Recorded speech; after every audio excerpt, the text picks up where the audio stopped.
اعلی حضرت مفتی اعظم حجت الاسلام بریلی تجھے سلام۔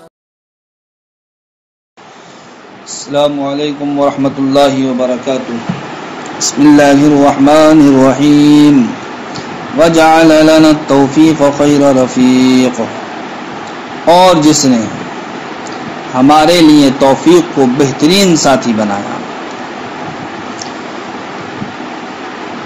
والصلاة والسلام علی من ارسلہ ہدی، اور درود و سلام نازل ہو اس ذات پر جس کو اللہ رب العزت نے ہادی بنا کر کے بھیجا، یا جس کو اللہ رب العزت نے ہدایت کی وجہ سے بھیجا۔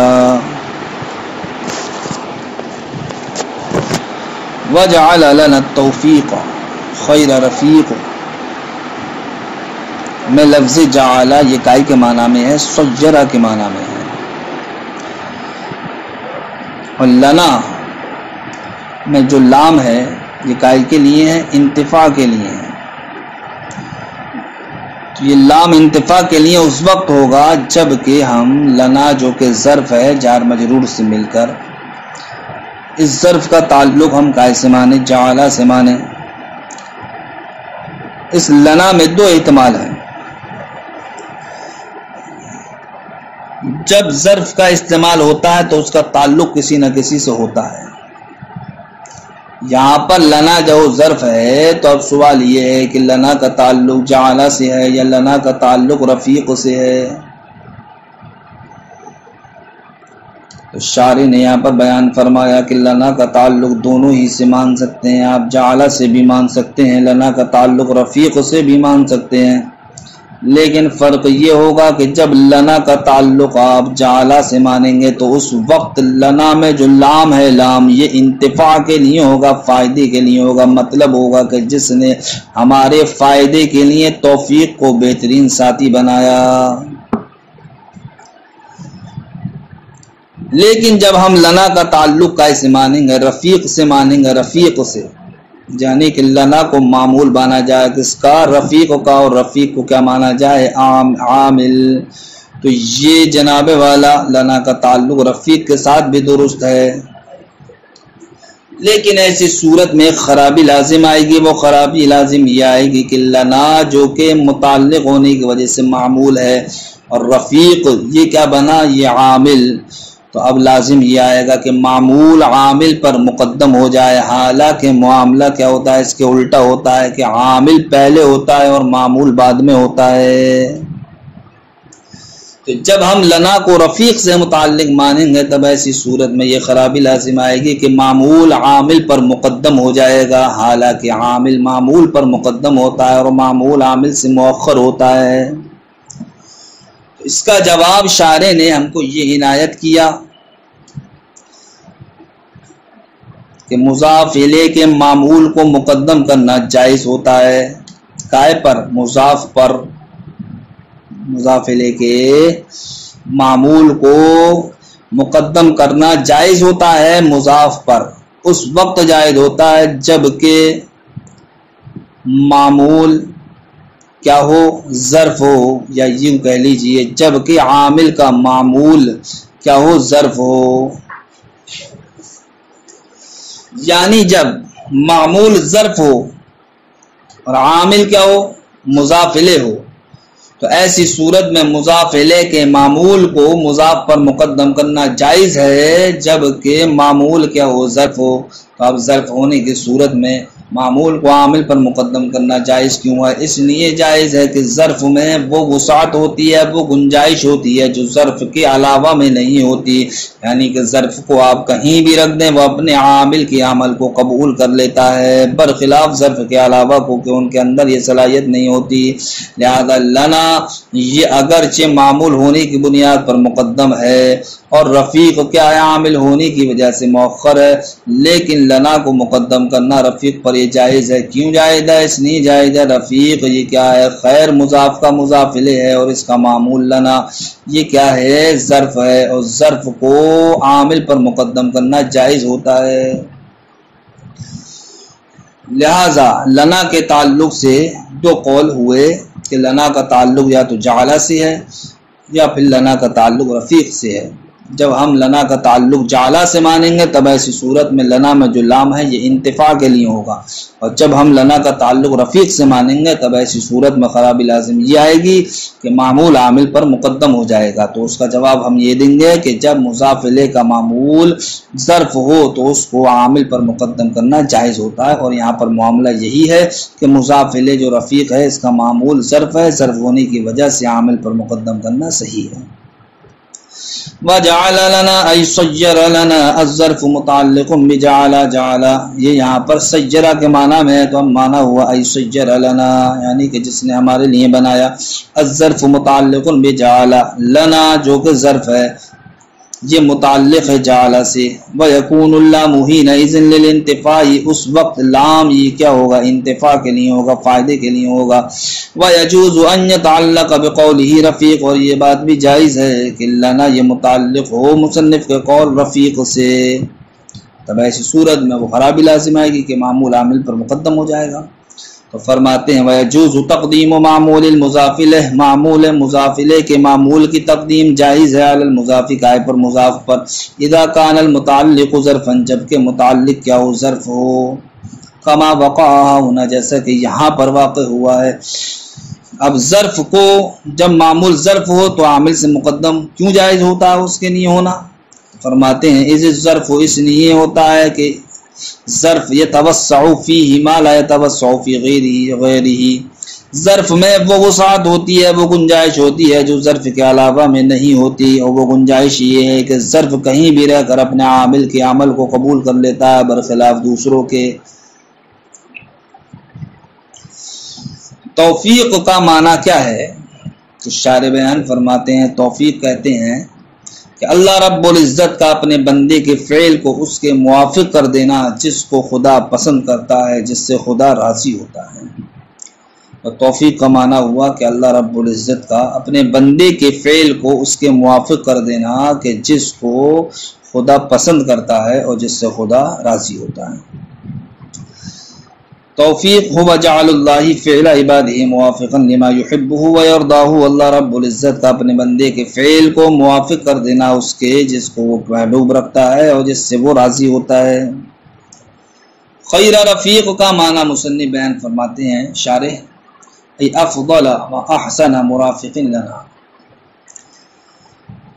کہ تمام تعریف اس ذات کے لیے ہے کہ جس نے ہمارے فائدے کے لیے یا جس نے توفیق کو ہمارے لیے افضل و احسن ساتھی بنایا، افضل و احسن ساتھی بنایا. ففعیل بمعنی فاعل، تو رفیق کا یہاں پر جو شارح نے ترجمہ کیا ہے وہ مرافق یعنی اس میں فاعل سے کیا ہے، تو اس میں فاعل سے کیسے کر دیا حالانکہ رفیق یہ فعیل کے وزن پر ہے. تو فرماتے ہیں اس میں فاعل کا ترجمہ اس لیے کیا کہ فاعل یہاں پر قائل کے معنی میں ہے، فاعل کے معنی میں ہے، قائل کے معنی میں ہے، فاعل کے معنی میں ہے، اس لیے مرافق سے ترجمہ کیا گیا اس کا رفیق کا. خیر کے تعلق سے وضاحت فرماتے ہیں کہ لفظ خیر یہ کیا ہے؟ اس میں تفضیل ہے. لفظ خیر اس میں تفضیل ہے اور اس کی اصل کیا ہے؟ اخیر، یعنی خیر اصل میں کیا تھا؟ اخیر تھا. اخیر پھر کیا کیا گیا صاحب؟ تخفیفاً اخیر میں جو خا ہے، خا جو کہ ساکن ہے، اس کو کیا دے دی گئی؟ حرکت دے دی گئی خلاف قیاس. اب کیا ہو گیا؟ یہ اخایر، کیا ہو گیا؟ اخایر. پھر حمزے کو کیا کر دیا گیا؟ حذف کر دیا گیا. حمزے کو حذف کر دیا گیا، لہذا اب یہ کیا ہو گیا؟ خیر ہو گیا. یعنی خیر اس میں تفضیل ہے، یا اصل میں کیا تھا؟ اخیر تھا. اخیر، لہذا یا کی حرکت کو کسے دے دیا گیا؟ خا کو دے دیا گیا. اب ہو گیا اخیر. پھر اس کے بعد کیا کر دیا گیا؟ حمزے کو حذف کر دیا گیا، تو اب ہو گیا خیر. فرماتے ہیں کہ خیر ایسا لفظ ہے جو تثنیہ و جمع مذکر و مؤنث سب کو اسی صورت میں شامل ہو جاتا ہے. یعنی کہ خیر کا خیر ہی رہتا ہے، یہ مذکر کے لیے بھی خیر استعمال ہوگا، مؤنث کے لیے بھی خیر استعمال ہوگا، تثنیہ اور جمع کے لیے بھی خیر استعمال ہوگا، واحد کے لیے بھی خیر استعمال ہوگا۔ خیر خیر ہی رہے گا، چاہے مذکر کے لیے استعمال ہو یا مؤنث کے لیے، چاہے واحد کے لیے، چاہے تثنیہ کے لیے، چاہے جمع کے لیے۔ فرماتے ہیں وخیر اسم تفضیل، خیر کیا ہے؟ اس میں تفضیل ہے، اصل ہو اخیر، اس کی اصل کیا ہے؟ اخیر ہے۔ فخففا، تو اب اس میں کیا کر دی گئی؟ تخفیف کر دی گئی، بتحریک الخاء، خاء کو حرکت دے کر، یعنی کہ یا کی حرکت اٹھا کر کے کس کو دے دی؟ خاء کو دے دی، علی خلاف القیاس، خلاف قیاس، ثم حذفت الحمزۃ، پھر حمزے کو حذف کر دیا گیا تو کیا ہو گیا؟ خیر۔ ولا یغیر فی التثنیۃ والجمع والتانیث، اور یہ خیر خیر ہی رہے گا، نہ تو تثنیہ میں بدلے گا، نہ جمع میں بدلے گا، والتانیث، اور نہ ہی مؤنث میں بدلے گا۔ والصلاۃ والسلام علی من ارسلہ ہدی، اور درود و سلام نازل ہو اس ذات پر کہ جس کو اللہ رب العزت نے ہادی بنا کر کے بھیجا، یا جس کو اللہ رب العزت نے ہدایت کی وجہ سے بھیجا۔ یہاں پر لفظ صلاۃ سے کیا معنی مراد لیا گیا ہے؟ اس تعلق سے شارح نے ایک بہت عمدہ بات بیان کی کہ صلاۃ کا ویسے تو معنی مہربانی آتا ہے، لیکن صلاۃ کی نسبت جس کی جانب ہوتی ہے،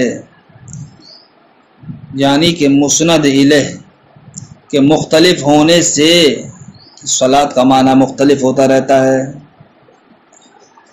تو اگر صلاۃ کی نسبت اللہ رب العزت کی جانب ہو تو اس وقت صلاۃ کا معنی رحمت کاملہ ہوتا ہے، اور اگر صلاۃ کی نسبت یہ فرشتوں کی جانب ہو تو اس وقت صلاۃ سے مراد کیا ہوتا ہے؟ استغفار، اور اگر صلاۃ کی نسبت مخلوق کی جانب ہو تو اس وقت لفظ صلاۃ سے مراد کیا لیا جاتا ہے؟ دعا، اور اگر صلاۃ کی نسبت سرکار کی جانب ہو تو اس وقت لفظ صلاۃ سے مراد کیا لیا جاتا ہے؟ درود۔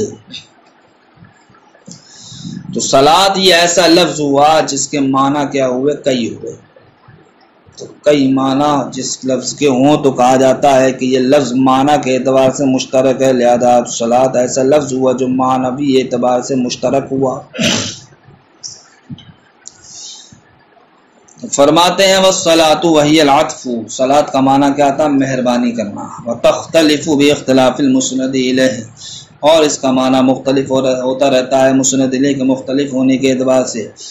فہی من اللہ، صلاۃ اگر اس کی نسبت اللہ رب العزت کی جانب ہو تو اب اس سے مراد الرحمت الکاملہ کیا ہوگا؟ رحمت کاملہ، ومن الملائکۃ، اور فرشتوں کی جانب ہو تو اس وقت اس سے مراد کیا لیا جائے گا؟ الاستغفار، استغفار، ومن الخلق الدعاء، اور اگر صلاۃ کی نسبت مخلوق کی جانب ہو تو اس وقت اس سے مراد کیا لیا جائے گا؟ دعا۔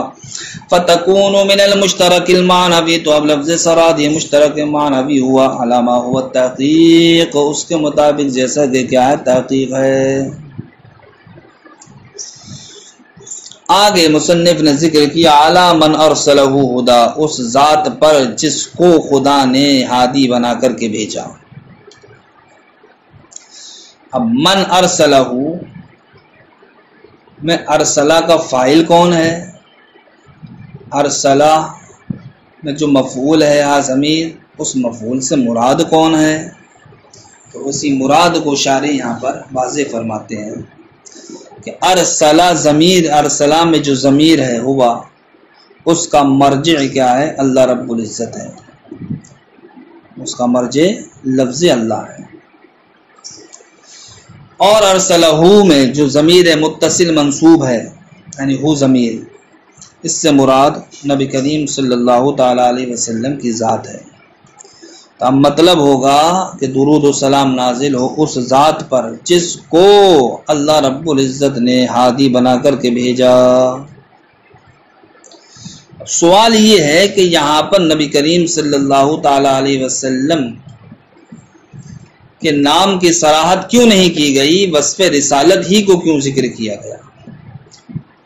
اس کا جواب شارح نے یہ دیا ہم کو کہ یہاں پر سرکار کے نام کی جو صراحت نہیں کی گئی ہے وہ سرکار کی تعظیم کی وجہ سے، سرکار کی توقیر کی وجہ سے،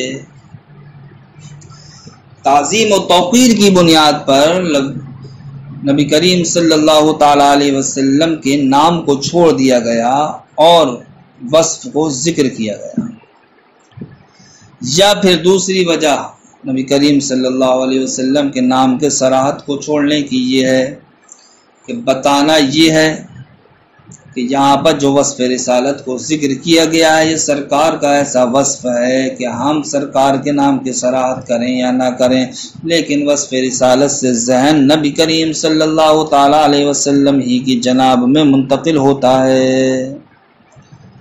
تو ان دو وجہ کے پیش نظر یہاں پر مصنف علیہ الرحمٰن نے نبی کریم صلی اللہ علیہ وسلم کے نام کی صراحت نہیں فرمایا، جیسا کہ اس شعر کے ذریعے سے بھی ہماری تائید ہوتی ہے کہ لسنا نسمی کا اجلالا و تکریما، کہ ہم نبی کریم صلی اللہ تعالی علیہ وسلم کا نام تعظیم و توقیر کی بنیاد پر نہیں لیتے ہیں، وقدرک المعتلی عن ذاک یغنینا، اور آپ کا درجہ معتلی بلند و بالا ہے، عن ذاک اس سے، یغنینا جو ہم کو کیا کر دیتا ہے، بے نیاز کر دیتا ہے۔ اذا انفردت جب آپ منفرد ہوں، جب آپ منفرد ہیں، وما شورکت فی صفت، اور آپ کا کوئی شریک بھی نہیں ہے کسی صفت میں، فحسبنا الوصف تو ہمارے لیے اب کیا ہے، وصف ہی کافی ہے، ایضاح و تبیینا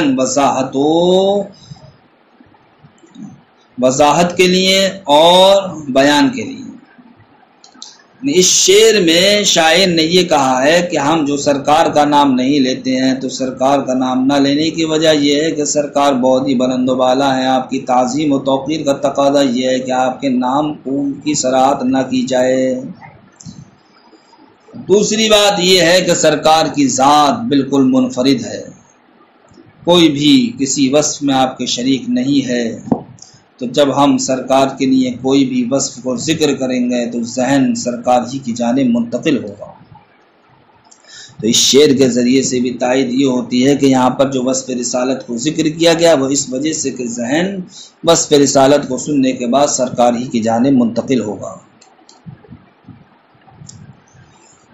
لیکن سوال یہ ہے کہ سرکار کے اوصاف تو بے شمار ہیں، ان اوصاف میں سے صرف وصف رسالت ہی کو کیوں چنا؟ تو شاعری نے بیان فرمایا کہ وصف رسالت کو اس لیے چنا کہ وصف رسالت ایسا وصف ہے جو سرکار کے دیگر تمام اوصاف کو جامع ہے، جامع ہونے کی وجہ سے یہاں پر وصف رسالت کو چنا۔ دیکھیے علی من ارسلہ ای الحق جل وعلا، ارسلہ کا فاعل کون ہے؟ اللہ رب العزت، الحق جل وعلا، وہو نبینا محمد، اور ارسلہ میں جو ہاں ضمیر ہے، ضمیر منصوب متصل، اس سے مراد فرماتے ہیں وہ ہمارے نبی محمد صلی اللہ تعالی علیہ وسلم ہے۔ ولم یصرح باسم الکریم صلی اللہ تعالی علیہ وسلم تعظیما و اجلالا، اور نبی کریم صلی اللہ علیہ وسلم کے نام کی صراحت نہیں کی، کاج کی وجہ سے، تعظیم و توقیر کی وجہ سے، وتنبیہن، یا جناب والا صراحت اس لیے نہیں کی کہ تنبیہ کرنا مقصود ہے، علی ان الذہن، اس بات پر کہ ذہن لا یتبادر من ھذا الوصف، کہ اس وصف سے منتقل نہیں ہوتا الا الی ذاتہ الشریفہ، مگر یہ کہ سرکار ہی کی پاک اور شریف ذات ہی کی جانب، کما قیل، جیسا کہ کہا گیا ہے، لسنا نسمی کا اجلالا و تکریما، کہ ہم سرکار کا نام نہیں لیتے تعظیم و توقیر کی وجہ سے، وقدرک المعتلی عن ذاک یغنینا، اور نبی کریم صلی اللہ علیہ وسلم کا مرتبہ اس سے بلند و بالا ہے جو ہم کو بے نیاز کر دیتا ہے۔ اذا انفردت، جب سرکار تنہا ہے، وما شورکت فی صفت، اور سرکار کا کوئی شریک بھی نہیں ہے کسی صفت میں، فحسبنا الوصف ایضاح و تبیین، تو اب ہمارے لیے وضاحت کے لیے اور جناب والا بیان کے لیے صرف اور صرف سرکار کا وصف ہی کافی ہے۔ واختار من بین الصفات الکمالیۃ الکثیرۃ له وصف الرسالۃ لأنه يستلزم لسائرها۔ اب سوال یہ ہے کہ مصنف علیہ الرحمٰن نے یہاں پر تمام صفاتوں میں سے وصف ہی کو کیوں اختیار کیا؟ واختار من بین الصفات الکمالیۃ الکثیرۃ له، اور تمام صفات کمالیہ میں سے مصنف نے یہاں پر کائے کو وصف رسالت کو اختیار کیا، کیوں؟ لأنه يستلزم، لسائرها اس لیے کہ وصف رسالت یہ تمام اوصاف کو کیا مستلزم ہے، وصف رسالت تمام اوصاف کو مستلزم ہے۔ والمرسل من البشر هو النبی ارسل الذي ارسل الیہ وحی وکتاب۔ یہاں سے مرسل من البشر کی تعریف کر رہے ہیں کہ مرسل من البشر کس کو کہا جاتا ہے۔ فرماتے ہیں شارح مرسل من البشر وہ نبی ہیں کہ جس کی جانب وحی اور کتاب بھیجی جائے۔ مرسل من البشر وہ نبی ہوتا ہے کہ جس کی جانب وحی اور کتاب بھیجی جائے۔ والمرسل من البشر هو النبی الذی، اور مرسل من البشر وہ نبی ہے الذی ارسل الیہ کہ جس کی جانب بھیجی جائے وحی و کتاب، وحی اور کیا کتاب۔ ہدا ایک کیا ہے مصدر ہے۔ ہدا کے اندر ترکیبی اعتبار سے دو کیفیتیں ہیں، یا تو ہدا یہ حال ہے کیسے ارسلہ میں جو ہو ضمیر منصوب متصل جو مفعول ہے اس سے، یعنی کہ درود و سلام نازل ہو اس ذات پر درا حالے کے جو ذات کیا ہے ہادی ہے، یا پھر جناب والا ہدن جو مصدر ہے یہ مفعول لہو ہے کس سے ارسلہ میں جو ہا ضمیر ہے اس سے۔ تو اگر ہم اس کو کیا مانیں گے حال مانیں گے تو حال چونکہ قاعدہ ہے کہ ذوالحال پر محمول ہوتا ہے، حال ذوالحال پر محمول ہوتا ہے۔ اب اگر ہم اس قاعدے کے پیش نظر ہدا جو کہ حال ہے اس کو ہم ذوالحال پر محمول کرنا چاہیں تو نہیں کر سکتے۔ کیوں نہیں کر سکتے؟ اس لیے نہیں کر سکتے ہدن کیا ہے یہ مصدر ہے اور مصدر کا حمل ذات پر ہوتا نہیں ہے۔ تو اسی خرابی سے بچنے کے لیے شارح بیان فرماتے ہیں کہ ہدن جو مصدر ہے یہ ہدن مصدر ہی نہیں ہے صرف، بلکہ ہدن یہاں پر مصدر فاعل کے معنی میں ہے، یعنی کہ ہادی کے معنی میں ہے۔ جب ہم ہدن کو ہادی کے معنی میں لے لیں گے تو اب یہ اس میں فاعل ہو جائے گا، اور اس میں فاعل ذات ہوتی ہے، لہذا ذات کا عمل ذات پر لازم آئے گا، وصف کا عمل ذات پر لازم نہیں آئے گا۔ فرماتے ہیں ہدن ای ہادین کہ ہدن مصدر اکائے کے معنی میں ہے، ہادی اس میں فاعل کے معنی میں ہے۔ فالمصدر بمعنی اسم الفاعل، تو مصدر یہ اسم فاعل کے معنی میں ہے۔ فهو صلی اللہ علیہ وسلم ہادینا و مرشدنا الخیر، تو ہمارے نبی صلی اللہ علیہ وسلم ہمارے ہادی ہے اور ہمارے رہنما ہے الی الخیر بھلائی کی جانب۔ کیوں؟ اس لیے کہ اذ هو الواسطۃ العظمی فی ایصالہ الینا، اس لیے کہ نبی کریم صلی اللہ علیہ وسلم کی ذات بہت بڑا وسیلہ ہے، بہت بڑا واسطہ ہے فی ایصالہ الینا ہدایت کو ہم تک پہنچانے میں، ہدایت کو ہم تک پہنچانے میں۔